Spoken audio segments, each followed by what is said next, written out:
Salut les croque-lecteurs, je vous retrouve aujourd'hui avec plaisir en compagnie de Rana pour la 10e émission de notre saison 9.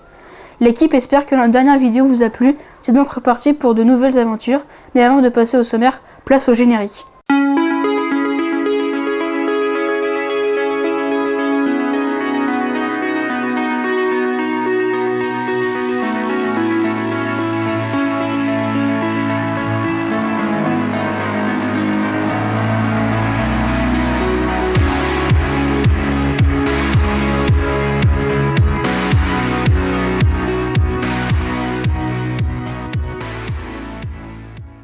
Pour cette émission, Rana commencera par vous présenter les derniers titres de la collection Tempo chez Syros pour les amuse-gueules.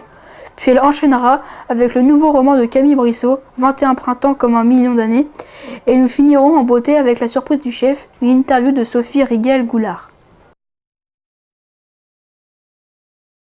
Commençons donc sans tarder avec les amuse-gueules.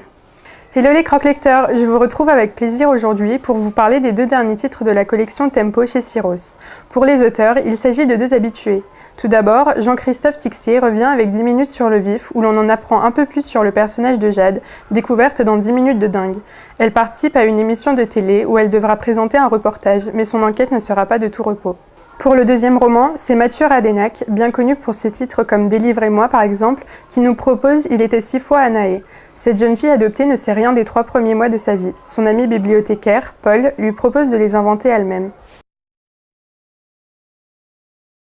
Passons maintenant au plat du jour. Peux-tu nous parler de 21 printemps comme un million d'années ? Bien sûr, j'ai récemment lu le dernier roman de Camille Brissot, 21 printemps comme un million d'années, publié le 10 janvier aux éditions Syros. Cette autrice est connue notamment pour ses ouvrages tels que Ceux des limbes par exemple, son dernier roman chez cette même maison d'édition que je vous avais chroniqué l'année dernière, ou encore La maison des reflets. Peux-tu nous en faire un résumé ? Victor et Juliette sont inséparables. Depuis l'enfance, ils ne se quittent plus et se connaissent comme deux doigts de la main. L'un peut toujours compter sur l'autre. Victor est là pour accompagner Juliette dans ses aventures folles et Juliette ajoute un peu de vie au quotidien parfois monotone de Victor. Lorsque celle-ci part, sur un coup de tête, pendant une semaine pour un stage de surf, Victor ne peut s'empêcher de ressentir un vide, même quand il se rend au Sunday Morning, le bar où il travaille durant l'été pour financer ses futures études en Angleterre. Lorsque celle-ci se trouve un petit ami, Victor ne peut s'empêcher de s'inquiéter pour elle, de peur qu'elle ne souffre. Juliette lui demande toujours son avis, qui lui semble si important. Et lorsqu'elle apprend une terrible nouvelle qui va chambouler sa vie, Victor a l'impression que le monde entier s'arrête de tourner. Rien n'aurait jamais pu les séparer, briser cette amitié si forte qui les unissait. Et pourtant, c'est à une bande de fillettes que Victor raconte leur histoire, 3 ans plus tard. Qu'a-t-il bien pu se passer pour séparer Victor et Juliette, ces deux amis que rien ne semblait pouvoir les éloigner ? Qui sont ces filles curieuses de connaître la vie de Juliette ? Cette histoire a l'air d'être effectivement très touchante. Qu'en as-tu donc pensé ? Comme je vous l'ai donc expliqué, le roman 21 printemps comme un million d'années de Camille Brissot, publié aux éditions Syros, a été un véritable coup de cœur pour moi, grâce à son histoire émouvante et ses personnages attachants. J'ai tout d'abord trouvé le style de narration utilisé par Camille Brissot dans ce roman très original. Ainsi, dès les premières pages, l'histoire est racontée par Victor, le meilleur ami de Juliette, à des jeunes adolescentes. Celles-ci lui ont en effet demandé de leur faire part des souvenirs qu'il a de son amitié avec Juliette, et le lecteur est donc bouleversé par les flashbacks d'une amitié forte, belle, que rien n'aurait jamais pu briser, ce qui apporte alors une certaine intensité à la lecture du récit. Ensuite, les thématiques abordées dans ce roman sont très intéressantes. En effet, comme vous vous en doutez donc, il s'agit ici d'une amitié d'enfance, chamboulée par « je ne peux évidemment pas vous le dire sans gâcher votre lecture ». Malgré les sujets graves abordés, Camille Brissot parvient tout de même à traiter avec un peu de légèreté, puisque cette histoire est une magnifique leçon de vie. Juliette vit chaque jour comme si c'était le dernier, comme si elle était incertaine de l'existence du lendemain, ce qui a remis en question mes certitudes et m'a fait me rendre compte que, par cet ouvrage, l'autrice souhaitait faire passer un message de vie au lecteur. Vaut-il donc mieux vivre sa vie pleinement sans se soucier de l'avenir, ou plutôt rester bloqué dans son quotidien en craignant les jours futurs ? Vous aurez la réponse en refermant le livre. Pour finir, Camille Brissot réussit le pari d'un magnifique roman avec des personnages très touchants et attachants. Le duo formé par Juliette et Victor apparaît comme l'élément clé de ce titre.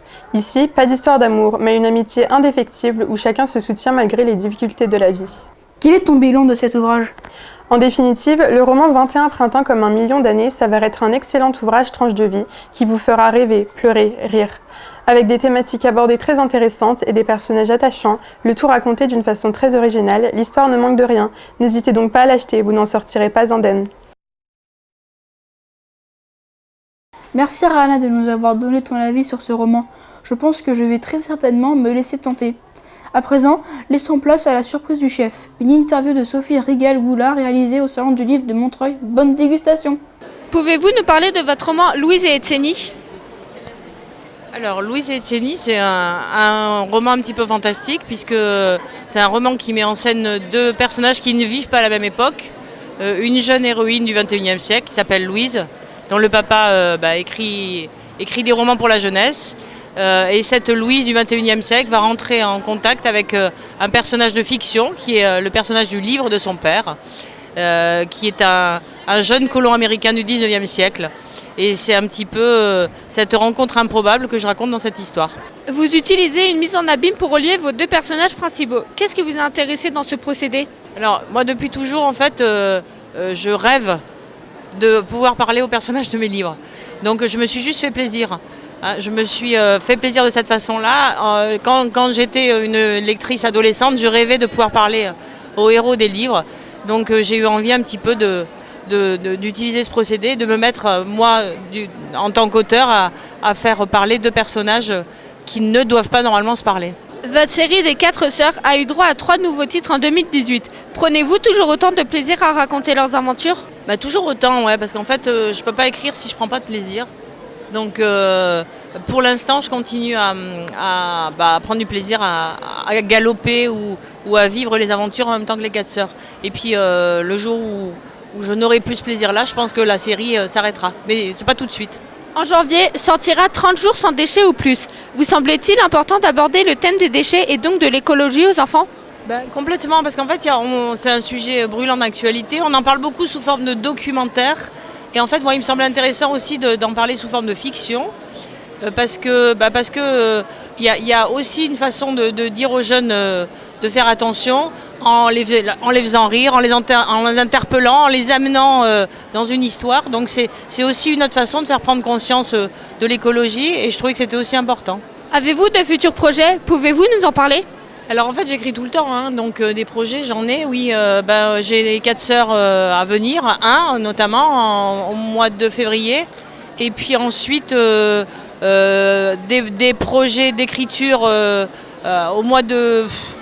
un autre de la série des 100 qui va sortir très bientôt, mais je ne saurais te dire le mois, mais il sortira en 2019, qui va s'appeler, je ne peux pas te dire encore le titre, parce que c'est un secret. Et puis ce qu'on appelle un one-shot, une histoire un peu particulière qui ressemble pas à ce que j'écris d'habitude et que j'ai écrit dans le cadre du feuilleton des Incorruptibles. Voilà, donc je l'ai écrit en liaison avec des classes. Je ne sais pas si tu vois ce que c'est le feuilleton des Incorruptibles. J'ai écrit une histoire en liaison avec des classes et c'est un livre qui sortira cet été. Chers croque-lecteurs, l'émission touche déjà à sa fin. Nous espérons qu'elle vous a plu. Si c'est le cas, n'hésitez pas à nous le montrer en laissant un petit pouce bleu sous la vidéo. À la semaine prochaine pour parler BD.